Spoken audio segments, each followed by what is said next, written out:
नमस्कार दोस्तों, स्वागत है आपका हमारे चैनल संकल्प सिद्धि एकेडमी में। आज हम शुरू करने जा रहे हैं ज्योग्राफी के दूसरे टॉपिक ब्रह्मांड एवं आकाशगंगा के महत्वपूर्ण 100 प्रश्नोत्तरों के बारे में। चलिए तो देखते हैं आज के टॉपिक ब्रह्मांड और आकाशगंगा के प्रश्न।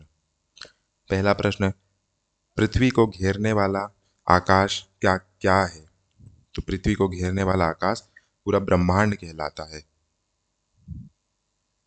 तो इसके अन्य तथ्य में देखते हैं, ब्रह्मांड यानी यूनिवर्स वह विशाल अंतरिक्ष है जिसमें सभी तारे, आ, आकाशगंगाएं, निहारिकाएं, धूलकण, ऊर्जा सम्मिलित है।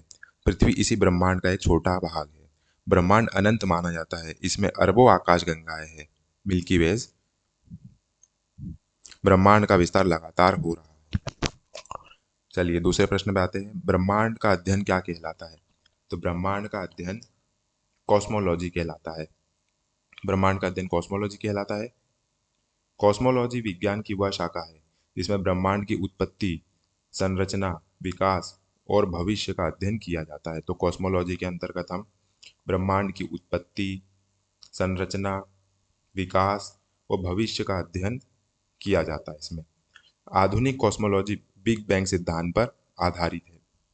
इसमें डार्क मैटर और डार्क एनर्जी का भी अध्ययन होता है। चलिए अगले प्रश्न की ओर बढ़ते हैं। प्रश्न 3, ब्रह्मांड में लगातार प्रसार की घटना क्या कहलाती है? तो ब्रह्मांड में लगातार प्रसार की घटना कहलाती है बिग बैंग। ब्रह्मांड में लगातार प्रसार की घटना कहलाती है बिग बैंग। चलिए, बिग बैंग सिद्धांत के अनुसार ब्रह्मांड की शुरुआत अत्यधिक गर्म और सघन बिंदु से हुई है जिसके लगातार विस्तार हो रहा है जिसका लगातार विस्तार हो रहा है। यह घटना लगभग 13.8 अरब वर्ष पूर्व मानी जाती है। एडविन हब्बल, जो कि एक टेलीस्कोप है, ने ब्रह्मांड के विस्तार का प्रमाण दिया है। चलिए अगले प्रश्न की ओर हम बढ़ते हैं। हमारा चौथा प्रश्न, ब्रह्मांड की उत्पत्ति में सर्वाधिक मान्य सिद्धांत कौन सा है? तो सर्वाधिक मान्य सिद्धांत है महाविस्फोटक सिद्धांत, जिसे हम इंग्लिश में बिग बैंग थ्योरी कहते हैं। तो महाविस्फोटक सिद्धांत के अनुसार ब्रह्मांड की उत्पत्ति जो एक विशाल विस्फोट से हुई है, इसके बाद पदार्थ, ऊर्जा, समय का निर्माण हुआ है। तो आधुनिक विज्ञान का सबसे स्वीकृत सिद्धांत है ये। कॉस्मिक माइक्रोवेव बैकग्राउंड रेडिएशन इसका प्रमाण है। चलिए अगले प्रश्न की ओर बढ़ते हैं। बिग बैंग सिद्धांत का प्रतिपादन किसने करा? बिग बैंग सिद्धांत जो है वो किसने बताया? तो बिग बैंग सिद्धांत का प्रतिपादन जॉर्ज लेमेट्रे ने करा। जॉर्ज लेमेट्रे ने करा। तो बेल्जियम के वैज्ञानिक जॉर्ज लेमेट्रे ने प्रीमियल एटम थ्योरी प्रस्तुत करी, जिसके बाद में बिग बैंग सिद्धांत कहा गया जिसे बाद में ही बिग बैंग सिद्धांत कहा गया। लेमेट्रे एक पादरी और वैज्ञानिक दोनों थे। आइंस्टीन ने उनके सिद्धांत का समर्थन किया। चलिए अगले प्रश्न की ओर बढ़ते हैं। हम अगले प्रश्न देखते हैं, आधुनिक खगोल शास्त्र का जनक किसे कहा जाता है? कॉपरनिकस जो है, इन्हें आधुनिक खगोल शास्त्र का जनक कहा जाता है। इनका पूरा नाम निकोलस कॉपरनिकस ने सूर्य केंद्रित सिद्धांत दिया, जिसे या जिससे आधुनिक खगोल शास्त्र की शुरुआत हुई। उनकी प्रसिद्ध पुस्तक का नाम है डी रिवॉल्यूशनरी ऑर्बियस कोलेप्सियम। उनने बताया कि पृथ्वी सूर्य की परिक्रमा करती है। तो कोperनिकस महोदय ने बताया कि पृथ्वी जो है वो सूर्य की परिक्रमा करती है, और जो है इन्हें खगोल शास्त्र का जनक कहा गया। चलिए अगले प्रश्न की ओर बढ़ते हैं। सातवां प्रश्न, सूर्य सौरमंडल का केंद्र है, यह किसने कहा? तो कोperनिकस महोदय ने कहा। अगले प्रश्न की ओर बढ़ते हैं। पृथ्वी ब्रह्मांड का केंद्र है, यह किसने कहा? तो पृथ्वी जो है वो पूरे ब्रह्मांड का केंद्र है, यह टॉलोमी महोदय ने कहा। टॉलोमी ने जियोसेंट्रिक थ्योरी दी, जिसमें पृथ्वी को ब्रह्मांड का केंद्र माना गया। यह सिद्धांत लगभग 1400 वर्षों तक मान्य रहा। बाद में कोपरनिकस ने इसे गलत सिद्ध करा और सूर्य को जो है सौरमंडल का केंद्र माना गया। चलिए अगले प्रश्न की ओर बढ़ते हैं। 9वें प्रश्न, ग्रहों की गति के नियम का प्रतिपादन किसने किया? तो ग्रहों की गति के नियम का प्रतिपादन जो है केपलर महोदय ने किया। केपलर ने ग्रहों की गति के 3 नियम दिए, जिसने ग्रहों की कक्षाओं और गति को समझाया गया। ग्रह सूर्य के चारों ओर दीर्घवृत्ताकार कक्षा में घूमते हैं, न्यूटन ने गुरुत्वाकर्षण सिद्धांत पर न्यूटन ने गुरुत्वाकर्षण सिद्धांत का आधार यही नियम बने। चलिए अगले प्रश्न की ओर बढ़ते हैं। ब्रह्मांड का लगातार विस्तार हो रहा है, किसने बताया? तो ब्रह्मांड का लगातार विस्तार जो बताया है एडविन हब्बल ने बताया है, और इन्हीं के नाम पे एक हब्बल टेलीस्कोप है। तो हब्बल महोदय ने बताया कि ब्रह्मांड का लगातार विस्तार हो रहा है। अब हब्बल ने पाया कि आकाशगंगा एक दूसरे से दूर जा रही है, जिससे सिद्ध हुआ कि ब्रह्मांड फैल रहा है। हब्बल स्पेस टेलीस्कोप उन्हीं के नाम पर है। हबल्स लॉ ब्रह्मांडीय विस्तार को दर्शाता है। चलिए अगले प्रश्न की ओर बढ़ते हैं। सौरमंडल का विकास कब हुआ? तो सौरमंडल का विकास जो है 4.5 अरब वर्ष पूर्व हुआ। वैज्ञानिकों के अनुसार गैस और धूल के विशाल बादल से सौरमंडल का निर्माण लगभग 4.5 अरब वर्ष पहले हुआ। इसे सोलर नेबुला थ्योरी कहते हैं।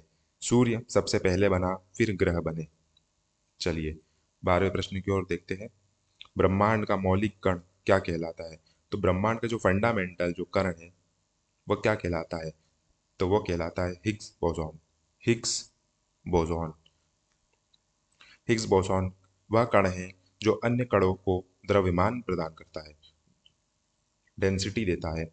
इसे गॉड पार्टिकल कहते हैं, क्योंकि इसी से दूसरों क्योंकि ये फंडामेंटल कण है, इसीलिए इसे गॉड पार्टिकल भी कहा जाता है। 2012 में एस CERN में इसकी पुष्टि हुई। चलिए आगे बढ़ते हैं। हिग्स बोसॉन का अन्य नाम क्या है? तो हिग्स बोसॉन का अन्य नाम अभी हमने ऊपर देखा, गॉड पार्टिकल है। सर्न कहाँ स्थित है? सर्न जो है एक वैज्ञानिक संस्था है जो है जर्मनी के स्विट्जरलैंड के जेनेवा में स्थित है। और सर्न जो है वो विश्व के सबसे बड़ी परमाणु अनुसंधान संस्था है, जहां लार्ज हैड्रॉन कोलाइडर स्थित है। यह स्विट्जरलैंड और फ्रांस की सीमा पर स्थित है।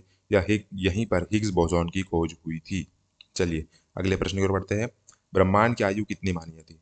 जो हमारा जो ब्रह्मांड है, यूनिवर्स है, इसकी आयु कितनी मानी जाती है? तो ये 13 बिलियन वर्ष मानी जाती है। 13 बिलियन वर्ष इसकी आयु मानी जाती है। आधुनिक वैज्ञानिक अनुमान के अनुसार ब्रह्मांड लगभग 13.8 अरब वर्ष पुराना है। कॉस्मिक माइक्रोवेव रेडिएशन से इसका अनुमान लगाया गया। नासा और ESA के शोध इसके प्रमाणित करते हैं। चलिए अगले प्रश्न को बढ़ते हैं। एक वर्ष में एक वर्ष में प्रकाश द्वारा तय की गई दूरी को क्या कहते हैं? तो एक वर्ष में जो प्रकाश जो है दूरी जितनी तय करता है उसे हम प्रकाश वर्ष कहते हैं। अब एक प्रकाश वर्ष की जो वैल्यू होती है वो कितने किलोमीटर होती है? तो 9.46 इंटू 10⁻12 किलोमीटर एक प्रकाश वर्ष की दूरी होती है। यह दूरी मापने की इकाई है, समय की इकाई नहीं है, ये दूरी मापने की इकाई है। प्रकाश वर्ष जो है इससे दूरी मापा जाता है। चलिए अगला प्रश्न देखते हैं। खगोलीय दूरी का सबसे बड़ा मात्रक क्या है? तो खगोलीय दूरी का सबसे बड़ा जो है मात्रक जो है वो पारसेक है। पारसेक जो है वो खगोलीय दूरी का सबसे बड़ा जो है मात्रक है। बहुत बड़ी आंतरिक दूरियों को मापने के लिए पारसेक का प्रयोग किया जाता है। एक पारसेक इक्वल टू 3.26 प्रकाश वर्ष। इसका उपयोग आकाशगंगाओं की दूरी मापने में होता है। चलिए अगला देखते हैं। एक पारसेक बराबर कितना होता है? अभी देखा हमने पारसेक जो है वो खगोलीय दूरी मापने की सब बड़ी इकाई है। ये कितना होता है, इसकी वैल्यू कितनी है? तो 3.26 प्रकाश वर्ष इसकी वैल्यू होती है। पैरलैक सेकंड में पारसेक शब्द बना है। पैरलैक सेकंड से ही पारसेक शब्द बना है। पैरलैक्स का पैरलैक और सेकंड से सेकंड का सेक बना है। तारों की दूरी मापने में ये उपयोगी होती है। चलिए अगले प्रश्न पढ़ते हैं। प्रकाश वर्ष किसका मात्रक है? तो अभी हमने देखा प्रकाश वर्ष दूरी का मात्रक है, ना कि टाइम का। और प्रकाश की जो गति होती है 3 लाख किलोमीटर प्रति सेकंड होती है। चलिए हमारी आकाशगंगा का क्या नाम है? हमारी जो आकाशगंगा है उसका क्या नाम है? हमारी जो गैलेक्सी है उसका क्या नाम है? तो हमारी गैलेक्सी जिसमें जिसमें सूर्य, पृथ्वी और अन्य ग्रह जो है, उस गैलेक्सी जो है उसका नाम जो है दूध मेघला, जिसको इंग्लिश में मिल्की वे बोलते हैं। आकाशगंगा की आकृति कैसी होती है? जो हमारी आकाशगंगा जो है, लगभग सभी आकाशगंगाओं की जो आकृति है सर्पिलाकार जो होती है। तो आकाशगंगा की आकृति है सर्पिला, सर्पिलाकार। सबसे नजदीक मंदाकिनी कौन सी है? तो सबसे नजदीक जो है, जो आकाशगंगा है, जो जिसका नाम मंदाकिनी है, मंदाकिनी भी बोलते हैं, वो है देवयानी। एंड्रोमेडा जो है सबसे नजदीक मंदाकिनी है। नेबुला क्या है? नेबुला जो है धूल और गैस का विशाल बादल है। धूल और गैस जो है से बना एक विशाल बादल जो है वो नेबुला कहलाता है। अब पल्सर तारे क्या होते हैं? पल्सर तारे जो है तेजी से घूमने वाले न्यूट्रॉन तारे होते हैं। बहुत तेजी से जो घूमते हैं उनको न्यूट्रॉन तारे को ही पल्सर तारा कहा जाता है। तारों में ऊर्जा का स्रोत क्या है? तारों जो है वो चमकते हैं, तो उनके ऊर्जा का क्या स्रोत है? तो उनके ऊर्जा का स्रोत नाभिकीय संलयन, नाभिकीय संलयन होता है। नाभिकीय संलयन को इंग्लिश में न्यूक्लियर फ्यूजन कहते हैं। जो हमारा सूर्य है उसमें भी नाभिकीय संलयन होता है। उसमें दो हाइड्रोजन मिलके हीलियम बनते हैं और उसी प्रकार वो हमें प्रकाश देता है। और तारों की खुद की ऊर्जा नहीं होती। तारे जो भी है, तारे भी जो है वो सूर्य की एनर्जी जो है से चमकते हैं। सौरमंडल का मुखिया कौन है? जो सौरमंडल है उसका मुखिया कौन है? तो जो सौरमंडल का जो मुखिया है वो है सूर्य। हाँ, हमारा सूर्य सौरमंडल का जो है, हमारे सौरमंडल का मुखिया है। सूर्य जो है सौरमंडल का केंद्र है तथा सभी ग्रह इसके चारों ओर परिक्रमा करते हैं। यह एक मध्यम आकार का तारा है, जी टाइप मेन सीक्वेंस स्टार है ये। सूर्य का गुरुत्वाकर्षण पूरे सौरमंडल को बांधे रखता है। अब एक्स्ट्रा फैक्ट देखते हैं इसमें। सूर्य में मुख्यतः हाइड्रोजन जो है 71%, हीलियम 26.5% गैस पाई जाती है। सूर्य की ऊर्जा का स्रोत नाभिकीय संलयन है। सूर्य का जो व्यास है, जो डायमीटर है, लगभग 13.92 लाख किलोमीटर है। चलिए अगला प्रश्न देखते हैं। सौरमंडल में ग्रहों की कुल संख्या कितनी है? सौरमंडल जो है, सोलर सिस्टम, सौरमंडल मतलब सोलर सिस्टम में जो प्लैनेट्स है, ग्रह जो है, उनकी कुल संख्या कितनी है? तो अपने सौरमंडल में कुल 8 ग्रह है। पहले 9 ग्रह हुआ करते थे, लेकिन प्लूटो को हटाने के बाद उसे डॉफ प्लेनेट में रखा गया था, तो उन्हें उसे अलग कैटेगरी करके अब हमारे सौरमंडल में ग्रहों की संख्या कुल 8 है। सबसे बड़ा एवं भारी ग्रह कौन सा है? सबसे बड़ा और भारी ग्रह जो है बृहस्पति है। बृहस्पति सौरमंडल का सबसे बड़ा ग्रह है। इसका द्रव्यमान बाकी ग्रहों के कुल द्रव्यमान से लगभग 2.5 गुना अधिक है। यह गैसीय दानव है। इसका प्रसिद्ध लाल इसका जो प्रसिद्ध लाल धब्बा जो है, ग्रेट स्पॉट, एक विशाल तूफान है। इसे 95 प्लस उपग्रह खोजे जा चुके हैं। इसके 95 प्लस जो है उपग्रह खोजे जा चुके हैं। जो सबसे बड़ा ग्रह जो है बृहस्पति। चलिए अगले प्रश्न की ओर बढ़ते हैं। दूसरा सबसे बड़ा ग्रह कौन सा है? तो हमारे सौरमंडल का दूसरा सबसे बड़ा ग्रह जो है वो शनि है। शनि अपनी सुंदर वलयों, रिंग्स के लिए प्रसिद्ध है। रिंग्स के लिए प्रसिद्ध है। यह मुख्यतः गैसों से बना हुआ ग्रह है। शनि का सबसे बड़ा उपग्रह जो है टाइटन है। इसकी घनत्व इतनी कम है कि यहाँ पानी भी तैर सकता है। चलिए अगले प्रश्न की ओर बढ़ते हैं। सबसे छोटा ग्रह कौन सा है? तो सबसे छोटा ग्रह जो है मर्क्यूरी है, बुध ग्रह है। बुध सूर्य के सबसे निकट स्थित ग्रह है और आकार में सबसे छोटा ग्रह है। बुध का कोई उपग्रह नहीं है। यहाँ दिन और रात के तापमान में बहुत अधिक अंतर होता है। चलिए अगला प्रश्न देखते हैं। सूर्य के सबसे निकट स्थित ग्रह कौन सा है? तो सूर्य के सबसे निकट स्थित ग्रह जो है बुध है। बुध सूर्य के सबसे निकट स्थित होने के कारण बहुत तेजी से सूर्य की परिक्रमा करता है। बुध 88 दिनों में सूर्य की एक परिक्रमा पूरी करता है। यह सबसे तेज गति से घूमने वाला ग्रह है। चलिए अगला देखते हैं। पृथ्वी के सबसे निकट स्थित ग्रह कौन सा है? पृथ्वी के सबसे निकट स्थित जो ग्रह है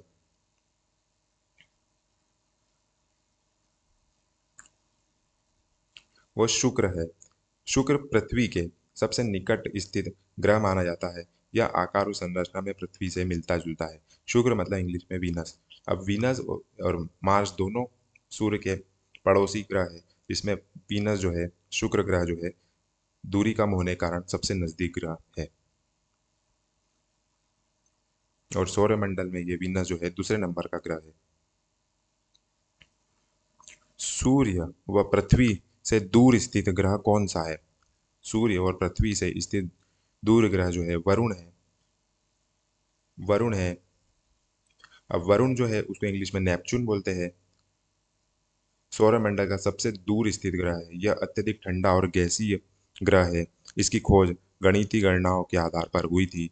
यहाँ सुपरसोनिक हवाएं चलती है। और हमारे सौरमंडल का सबसे अंतिम ग्रह भी, आठवां ग्रह भी वरुण ही है, नेपच्यून। पृथ्वी के पड़ोसी ग्रह कौन से हैं? हमारा अगला प्रश्न जो है, पृथ्वी के पड़ोसी ग्रह कौन से हैं?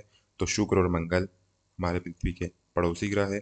पृथ्वी के दोनों ओर स्थित ग्रह शुक्र और मंगल है, इसलिए इन्हें पृथ्वी के पड़ोसी ग्रह कहा जाता है। मंगल को लाल ग्रह कहा जाता है। शुक्र सबसे चमकीला ग्रह है। चलिए हमारा अगला प्रश्न, सर्वाधिक चमकीला एवं गर्म ग्रह कौन सा है? सबसे चमकीला और सबसे गर्म जो ग्रह है वो है शुक्र, वीनस। शुक्र का वायुमंडल कार्बन डाइऑक्साइड से भरा है, जिससे ग्रीन हाउस प्रभाव उत्पन्न होता है और यह सबसे गर्म ग्रह बन जाता है। सतह का तापमान लगभग 465 डिग्री सेल्सियस तक पहुंच जाता है। इसे भोर का तारा एवं सांझ का तारा, सुबह का तारा एवं शाम का तारा भी कहते हैं।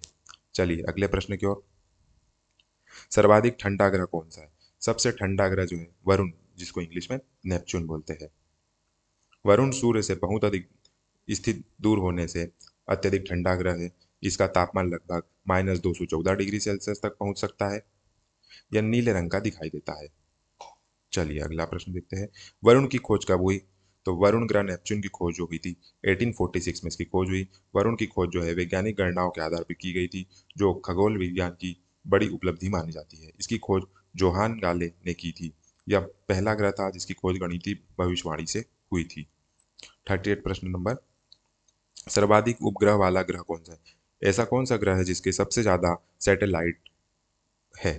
तो वो है शनि। शनि के सबसे अधिक प्राकृतिक उपग्रह पाए गए हैं। टाइटन इसका सबसे बड़ा उपग्रह है। टाइटन पर घना वायुमंडल पाया जाता है। बिना उपग्रह वाला ग्रह कौन सा है? तो बिना उपग्रह वाले ग्रह दो है, बुध एवं शुक्र। बुध और शुक्र ऐसे ग्रह है जिनका कोई प्राकृतिक उपग्रह नहीं है। पृथ्वी का एक उपग्रह है चंद्रमा। मंगल के दो उपग्रह है, फोबोस और डीमोस। चलिए अगले प्रश्न की ओर बढ़ते हैं। लाल व हरा ग्रह कौन सा है? लाल व हरा ग्रह कौन सा है? तो लाल ग्रह में आ जाएगा मंगल, और हरा ग्रह जो है वो आ जाएगा वरुण। तो मंगल अपनी लाल सतह के कारण लाल ग्रह कहलाता है, जबकि वरुण हरे नीले रंग का दिखाई देता है। तो मंगल का लाल रंग आयरन ऑक्साइड के कारण होता है। वरुण में मीथेन गैस अधिक मात्रा में होती है। पीला तथा नीला ग्रह कौन सा है? तो पीला ग्रह बृहस्पति और नीला ग्रह हमारा पृथ्वी। बृहस्पति पीले भूरे रंग का दिखाई देता है, जबकि पृथ्वी अंतरिक्ष में नीली दिखाई देती है। पृथ्वी को नीला ग्रह कहा जाता है। पृथ्वी की सतह का लगभग 71% भाग जल से ढका हुआ है। चलिए अगले प्रश्न, लेटा हुआ ग्रह कौन सा है? लेटा हुआ ग्रह जो है ये है अरुण, यूरेनस। यूरेनस अपनी धुरी पर लगभग 98 डिग्री झुका हुआ है, इसलिए यह लेटा हुआ ग्रह कहलाता है। अन्य ग्रह अन्य ग्रहों से अलग तरीके से घूर्णन करता है। अरुण सूर्य की परिक्रमा 84 वर्षों में पूरी करता है। इसका रंग हरा नीला दिखाई देता है, क्योंकि इसमें मीथेन गैस पाई जाती है। चलिए अगले प्रश्न की ओर बढ़ते हैं। सर्वाधिक गैसों से घिरा ग्रह कौन सा है? तो सर्वाधिक गैसों से घिरा हुआ ग्रह है अरुण, यूरेनस। अरुण एक गैसीय ग्रह है जिसके वायुमंडल में हाइड्रोजन, हीलियम, मीथेन गैस प्रमुख है।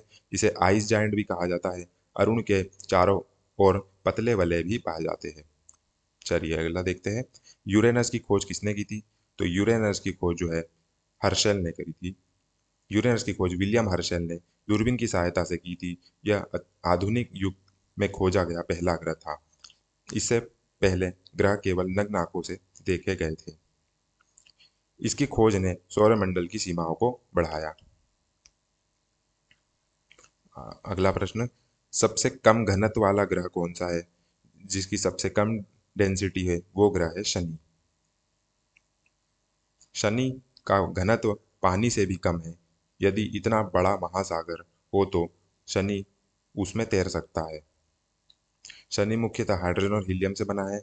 इसके सुंदर वलय इसे विशेष बनाते हैं। चलिए अगला प्रश्न। पृथ्वी की बहन या सौंदर्य का देवता किसे कहा जाता है? शुक्र ग्रह को जो है पृथ्वी की बहन व सौंदर्यता का देवता शुक्र वीनस को कहा जाता है। शुक्र जो है आकार, द्रव्यमान और संरचना में पृथ्वी से मिलता जुलता है। इसे पृथ्वी की बहन भी कहा जाता है। शुक्र रोमन सौंदर्य की देवी वीनस के नाम पर रखा गया है। यह सबसे चमकीला ग्रह भी है। इसे इसे सांझ और भोर का तारा भी कहा जाता है। भोर व सांझ का तारा किसे कहा जाता है? अगला प्रश्न। तो शुक्र वीनस ग्रह को कहा जाता है। इसे इंग्लिश में मॉर्निंग स्टार, इवनिंग स्टार कहा जाता है। यह ग्रह पूर्व से पश्चिम दिशा में घूमता है। चलिए आगे बढ़ते हैं। सबसे बड़ा उपग्रह कौन सा है? सबसे बड़ा सैटेलाइट कौन सा है? तो गिनीमेड जो है बृहस्पति का जो सैटेलाइट है, ये सबसे बड़ा हमारे सोलर सिस्टम का सैटेलाइट है। यह है बृहस्पति का उपग्रह है। इसमें चुंबकीय क्षेत्र पाया जाता है। चलिए, सबसे छोटा उपग्रह कौन सा है? तो डिमोस जो है ये सबसे छोटा उपग्रह है। डिमोस मंगल का सबसे छोटा उपग्रह है और हमारे सोलर सिस्टम का भी सबसे छोटा उपग्रह है, जिसका आकार अनियमित है। फोबोस और डिमोस दोनों मंगल ग्रह के उपग्रह हैं। डिमोस की जो खोज है वो 1877 में हुई। चलिए अगला प्रश्न। फोबोस और डिमोस किस ग्रह के उपग्रह है? तो ये मंगल ग्रह के उपग्रह है। फोबोस का अर्थ होता है भय और डिमोस का अर्थ होता है आतंक। चलिए, शनि का सबसे बड़ा उपग्रह कौन सा है? तो शनि का सबसे बड़ा उपग्रह जो है टाइटन है। टाइटन पर मीथेन की झीलें पाई जाती है। यह सौरमंडल का दूसरा सबसे बड़ा उपग्रह है। और सबसे पहले बड़ा उपग्रह जो बृहस्पति का गिनीमेड है और दूसरे नंबर का जो है टाइटन है। शनि ग्रह में वलय की संख्या कितनी है? तो शनि ग्रह में जो वलय जो है, छल्ले जो है उसमें बने हुए, उसकी संख्या है 7। तो शनि के मुख्य वलयों में को 7 भागों में बांटा गया है, जिन्हें ABCDEFG नाम दिया गया है। ये वलय बर्फ और धूल के कणों से बने हुए हैं। शनि के वलय दूरबीन से स्पष्ट दिखाई देते हैं। चलिए अगले प्रश्न की ओर। शनि के छल्लों की खोज किसने करी? शनि के छल्लों की खोज जो करी, गैलीलियो महोदय ने करी। गैलीलियो ने सबसे पहले दूरबीन से शनि के छल्लों को देखा। हालांकि उन्हें स्पष्ट रूप से समझ नहीं पाए थे। बाद में क्रिस्टियान ह्यूजेस ने वलयों की सही व्याख्या करी थी। चलिए अगला प्रश्न। सबसे तेज एवं सबसे धीमी गति से परिभ्रमण करने वाले ग्रह कौन से हैं? सबसे तेज और सबसे कम धीमी से ग्रह परिभ्रमण करने वाले जो ग्रह है वो बृहस्पति सबसे तेज होता है और शुक्र सबसे धीमी से होता है। तो बृहस्पति अपनी धुरी पर सबसे तेजी से घूमता है। अपनी धुरी पर एक्सिस पर सबसे तेजी से बृहस्पति घूमता है, जबकि जो है शुक्र सबसे धीमी गति से घूर्णन करता है। अपनी एक्सिस पर सबसे धीमी गति से घूर्णन करता है। बृहस्पति लगभग 10 घंटे में घूर्णन करता है। 10 घंटे में घूर्णन पूरा करता है। और शुक्र को एक घूर्ण करने में 243 दिन लगते हैं। तो शुक्र जो है अपने आप को घूर्णन करने में 243 दिन लगाता है। और सबसे कम जो है 10 घंटे लगते हैं वो बृहस्पति को लगते हैं। सबसे तेजी से और सबसे धीमी से इसका रहता है और सबसे तेजी से बृहस्पति का रहता है। तो बृहस्पति सबसे तेजी से घूम लेता है 10 घंटों में, और शुक्र जो है सबसे धीमी गति से घूमता है 243 दिनों में। चलिए अगले प्रश्न की बढ़ते हैं। सबसे कम समय में सूर्य की परिक्रमा कौन करता है? तो बुध ग्रह जो है, मर्क्यूरी ग्रह 88 दिनों में सूर्य की परिक्रमा कर लेता है। बुध की जो कक्षा होती है, जो एक्सिस होती है, जो है एक्सिस होती है और इसका जो घूमने का जो परिधि होती है इसकी, वो सबसे छोटी होती है। इसकी गति लगभग 47 किलोमीटर प्रति सेकंड रहती है। चलिए अगला प्रश्न। पृथ्वी के विपरीत दिशा पूर्व से पश्चिम के चक्कर लगाने वाले ग्रह कौन से हैं? पृथ्वी जो है पश्चिम से पूर्व घूमता है और हमें दिखाई जो देता है कि सूर्य पूर्व से निकल रहा है, पश्चिम को डूब रहा है, लेकिन वो इसका कारण है पृथ्वी का पूर्व पश्चिम से पूर्व की ओर घूमना। अब पृथ्वी से विपरीत जो है पूर्व से पश्चिम जो चक्कर लगाते हैं वो 2 ग्रह है, सूर्य और अरुण। सूर्य मतलब वीनस, अरुण मतलब यूरेनस। तो वीनस और यूरेनस जो है वो पूर्व से पश्चिम दिशा की ओर घूमते हैं, जबकि अधिकांश ग्रह जो है पश्चिम से पूर्व दिशा में घूमते हैं। इसे जो है रेट्रोग्रेड रोटेशन कहते हैं। ध्यान दीजिए आप, रेट्रोग्रेड रोटेशन कहते हैं। अरुण लगभग अपनी दूरी पर लेटा हुआ है, 98%, इसलिए इसे लेटा हुआ ग्रह कहते हैं। चलिए अगला प्रश्न। पृथ्वी से सबसे निकट तारे का प्रकाश पृथ्वी तक पहुंचने में कितना समय लगता है? पृथ्वी के सबसे निकट जो तारा है उसे पृथ्वी तक प्रकाश पहुंचने में 4.2 वर्ष लग जाते हैं।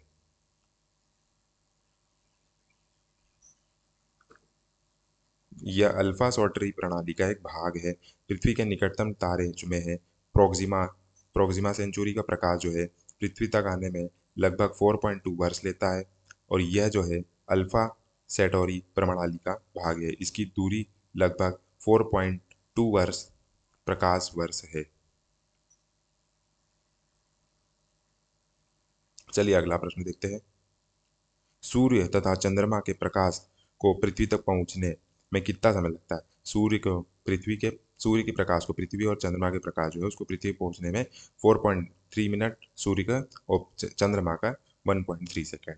तो 1.3 सेकेंड में चंद्रमा का प्रकाश और 8.3 मिनट में सूर्य का प्रकाश पृथ्वी में आ जाता है। प्रकाश की गति लगभग 3 लाख किलोमीटर प्रति सेकंड होती है। इसी गति से सूर्य और चंद्रमा का प्रकाश पृथ्वी तक पहुंचता है। सूर्य से पृथ्वी की दूरी लगभग 15 करोड़ किलोमीटर है। चंद्रमा पृथ्वी से लगभग 3.84 लाख किलोमीटर दूर है। तो ध्यान दीजिएगा, 8.3 मिनट जो है सूर्य का प्रकाश पृथ्वी पहुंचता है, और 1.3 सेकंड में चंद्रमा का प्रकाश पृथ्वी तक पहुंचता है, समय लगता है। अगला प्रश्न देखते हैं। भू स्थिर उपग्रहों की ऊंचाई कितनी होती है? भू स्थिर उपग्रह उपग्रह मतलब जियो स्टेशनरी जो सैटेलाइट होते हैं, इनकी ऊंचाई जो होती है 3600 किलोमीटर होती है। भू स्थिर उपग्रह पृथ्वी की घूर्णन गति के बराबर गति से घूमते हैं। पृथ्वी की घूर्णन गति से ही घूमते हैं, इसलिए वे स्थिर दिखाई देते हैं, इसलिए इन्हें जियो स्टेशनरी सैटेलाइट कहा जाता है। और संचार उपग्रह इसी कक्षा में स्थापित किए जाते हैं।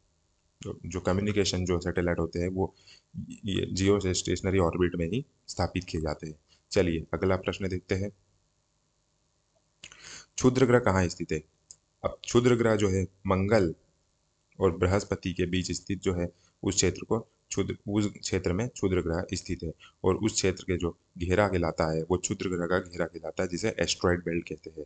यहाँ लाखों छोटे पिंड मौजूद है। सीरीज सबसे बड़ा क्षुद्र ग्रह है, सबसे बड़ा जो है एस्ट्रॉयड है वो सीरीज है। चलिए अगला प्रश्न। सबसे बड़ा क्षुद्र ग्रह कौन सा है? तो सीरीज क्षुद्र ग्रह है सबसे बड़ा। इसकी खोज 1801 में हुई थी। यह मंगल बृहस्पति के बीच में स्थित है, और इसे बोना ग्रह भी कहा जाता है। पृथ्वी का एकमात्र उपग्रह कौन सा है? तो पृथ्वी का एकमात्र प्राकृतिक उपग्रह जो है वो चंद्रमा है। चंद्रमा पर वायु मंडल नहीं है। अपोलो 11 मिशन 1969 में चंद्रमा पर पहुंचा था, और पृथ्वी के चारों ओर ये परिक्रमा करता है। चलिए अगला प्रश्न देखते हैं। सौर मंडल में लो ग्रेविटी कहाँ पाई जाती है? सबसे कम ग्रेविटी सौर मंडल में कहाँ पाई जाती है? तो इसका आंसर है चंद्रमा में। चंद्रमा का गुरुत्वाकर्षण पृथ्वी का लगभग 1/6 है, इसलिए वहाँ वस्तुएं हल्की महसूस होती है। आंतरिक यात्री वहाँ ऊंची छलांग लगा सकते हैं। चंद्रमा पर वातावरण न होने से ध्वनि नहीं सुनाई देती है। चलिए अगला प्रश्न। बोने ग्रह कौन कौन से हैं? जो ड्वार्फ जो होते हैं, बोने होते हैं, वो ग्रह कौन कौन से? तो प्लूटो, एरीस और सीरीज। सीरीज जो है सबसे बड़ा जो क्षुद्र ग्रह था वो सीरीज था, और इसे ड्वार्फ प्लेनेट भी कहते देखा था हमने। प्लूटो जो है वो भी ड्वार्फ प्लेनेट के अंतर्गत आता है, और एरीज जो है ये भी ड्वार्फ प्लेनेट के अंतर्गत आता है। तो बोने ग्रह वे खगोलीय पिंड है जो सूर्य की परिक्रमा करते हैं, लेकिन अपने कक्षीय क्षेत्र को पूरी तरह साफ नहीं कर पाए हैं। जो इनका कक्षीय क्षेत्र है वो एक स्पेसिफिक जो एक ऑर्बिट है उसमें ना होकर ये अपना जो है और अपना जो ऑर्बिट है उसे चेंज करने के कारण इसे खगोल बोने ग्रह कहा जाता है। खगोलीय पिंड है जो बोने ग्रह कहलाते हैं। आईएयू ने 2006 में बोनो ग्रह की नई श्रेणी बनाई थी, जिसमें प्लूटो जो है उसे डाला गया था। पहले ये 9वां ग्रह माना जाता था। चलिए आगे बढ़ते हैं। प्लूटो को ग्रहों की श्रेणी से कब हटाया गया था? तो प्लूटो को ग्रहों की श्रेणी से आईएयू संस्था द्वारा 2006 में हटाया गया था।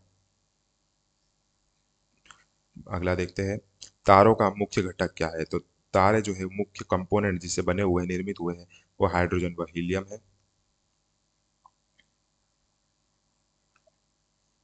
अब लगभग सभी तारे मुख्यतः हाइड्रोजन 70%, हीलियम 28% से बने होते हैं। तारों में ऊर्जा जो है न्यूक्लियर फ्यूजन से होती है, जिसे नाभिकीय संलयन कहते हैं। सूर्य हर सेकंड लगभग 60 करोड़ टन हाइड्रोजन को हीलियम में बदलता है। इसमें जो भारी तत्व पाए जाते हैं, आयरन, गोल्ड आदि, तारों के अंदर व सुपरनोवा विस्फोट भी बनते हैं। अगला प्रश्न देखते हैं, पृथ्वी का निकटतम तारा। पृथ्वी से सबसे निकटतम तारा जो है वो सूर्य है। सूर्य पृथ्वी से लगभग 14.96 करोड़ किलोमीटर दूर है। सूर्य का प्रकाश पृथ्वी तक आने में लगभग 8 मिनट 20 सेकंड लगता है। सूर्य जो है मिल्की वे गैलेक्सी के केंद्र की परिक्रमा लगभग 225 से 250 मिलियन वर्ष में करता है। जो तो सूर्य है वो हमारा जो मिल्की वे है उसकी परिक्रमा जो है 225 से 250 मिलियन वर्ष में करता है। सूर्य का निकटतम तारा, तो सूर्य का निकटतम तारा जो है प्रोक्सिमा सेंचुरी, यह अल्फा सेंचुरी सिस्टम का एक भाग है। इसकी दूरी 4.24 प्रकाश वर्ष है। यह एक रेड ड्वार्फ स्टार है। इसके आसपास पृथ्वी जैसे ग्रह की संभावना भी पाई गई है। 68 प्रश्न का 69 देखते हैं, सबसे अधिक चमकीला तारा। तो सबसे अधिक चमकीला तारा जो है वो साइरस साइरस जो है सबसे चमकीला तारा है। इसे डॉग स्टार भी कहते हैं।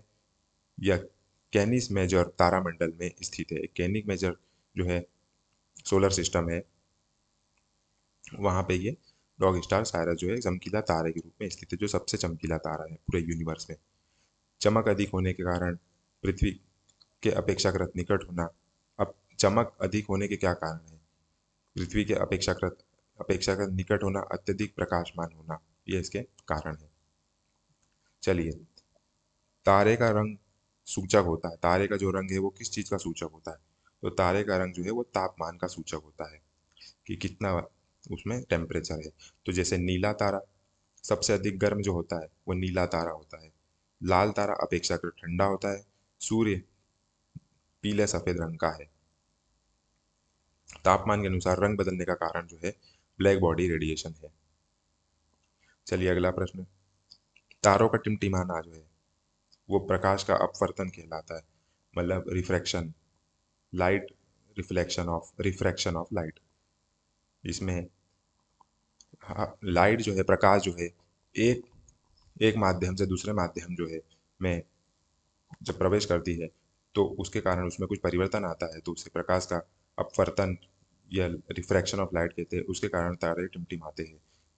ग्रह सामान्यतः टिमटिमाते नहीं हैं क्योंकि वे पृथ्वी से निकट होते हैं और उनका प्रकाश डिस्क जैसा लगता है, दिखाई देता है। चलिए अगले प्रश्न की ओर बढ़ते हैं।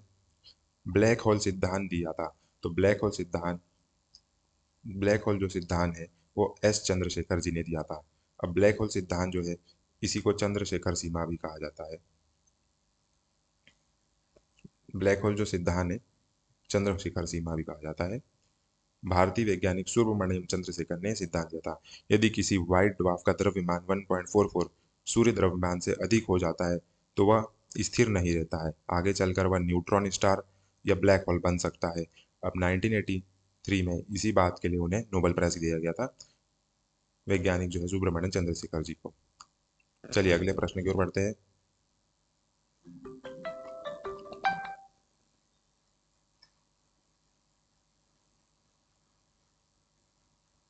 तारों की सुंदर आकृति, सॉरी, चंद्रशेखर सीमा होती है।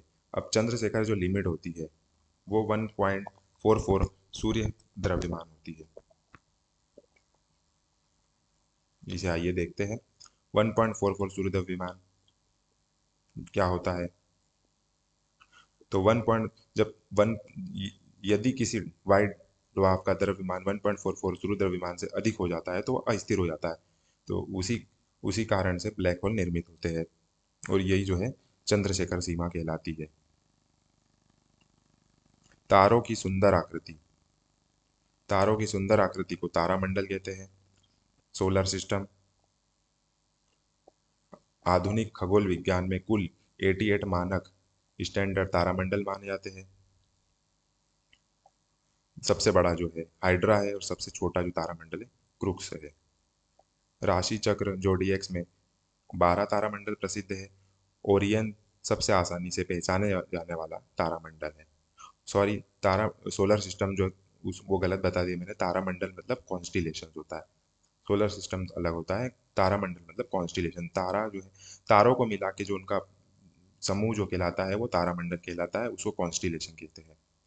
अगला देखते हैं, ध्रुव तारा भाग है। अब ध्रुव तारा जो किसका भाग है? लघु सप्तऋषि का। अब यह लगभग पृथ्वी की घूर्णन धुरी से घूर्णन धुरी की सीध में स्थित है, इसलिए आकाश में स्थिर दिखाई देता है। समुद्री यात्री दिशा ज्ञात करने हेतु इसका उपयोग करते हैं ध्रुव तारा का। दक्षिणी गोलार्ध में यह दिखाई नहीं देता है, ये ध्रुव तारा। और ध्रुव तारों की जो कुल संख्या है वो, ध्रुव तारों जो भाग है वो लघु सप्तऋषि का भाग है ये। चलिए,